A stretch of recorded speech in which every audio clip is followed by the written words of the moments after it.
électrostatique. Elle peut être soit attractive,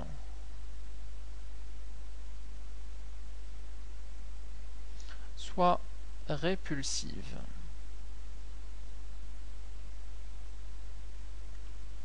Elle est attractive lorsque les deux charges sont de signes différents, donc une charge positive et une charge négative. Par exemple, QA et QB sont deux signes différents.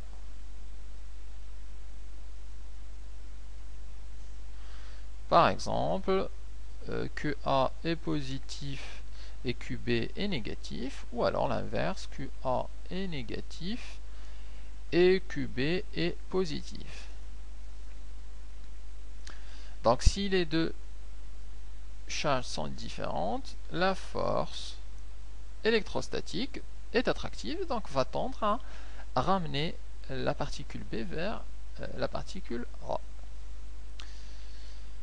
La force électrostatique peut en revanche être répulsive si les charges QA et QB sont de même signe.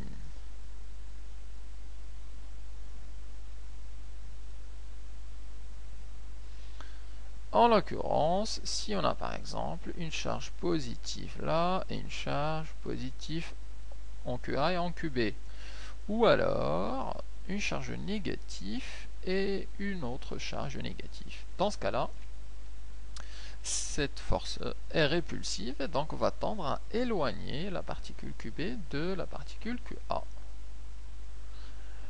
Un exemple simple d'application de cette force est l'étude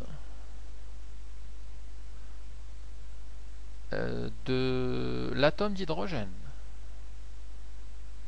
L'atome d'hydrogène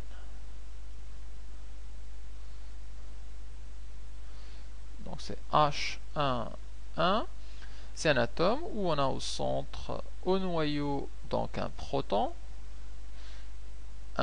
qui est positif et qui a un seul électron. Donc l'électron est là, qui a une charge négative.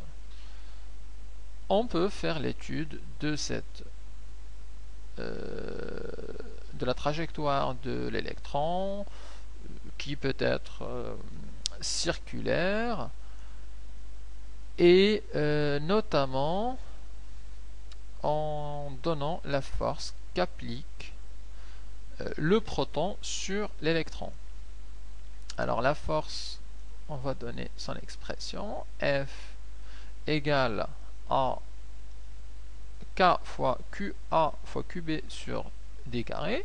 Alors QA, c'est la charge de P, donc ici ça va être la charge du proton, c'est E.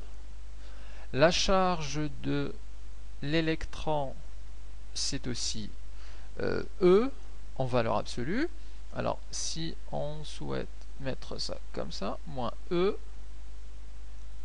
c'est la charge de l'électron, divisé par la distance. Donc si on est dans le cas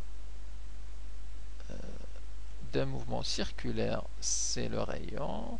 Donc ça fait un rayon au carré, la distance c'est le rayon.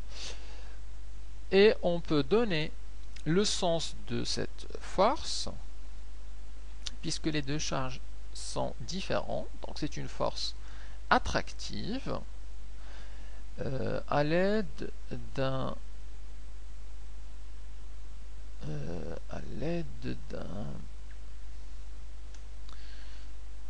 vecteur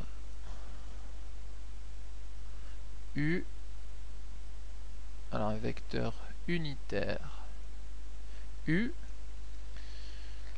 Et donc la force appliquée par le proton sur l'électron, ça va être K fois E fois moins E divisé par R au carré multiplié par U. C'est une force attractive, donc elle est dans le sens inverse de U, et on peut la dessiner ici. C'est une force centripète vers le proton. Donc on peut simplement écrire donc moins K fois E au carré sur R au carré fois U. Et son module est bien évidemment sans le moins et sans le vecteur U, c'est le K fois E au carré divisé par R au carré, qui est une force attractive. Et à l'aide de cette force attractive, on peut tout à fait appliquer la seconde loi de Newton, faire la projection, éventuellement calculer la vitesse de l'électron autour du proton. C'est ce qu'on verra en détail dans un exercice. Voilà donc pour le tour de ce chapitre donc de l'atome et de la mécanique de Newton. La chose essentielle à retenir, c'est que l'exemple de la mécanique de Newton qui nous dit que l'énergie a un caractère continu, alors qu'en mécanique quantique, on peut trouver une énergie qui est quantifiée. C'est l'énergie, l'exemple est l'énergie d'un atome qui est en niveau E0, E1, E2, E3. Le déplacement entre les niveaux se fait soit en descendant, soit en remontant. On connaît les relations, donc delta E égale à H fois nu. On a une nouvelle constante qui se rajoute, c'est la constante de Planck. Le nu, c'est simplement une fréquence. Et de là, on peut avoir la relation avec la longueur d'onde et donc éventuellement détailler le spectre d'émission et le spectre d'absorption.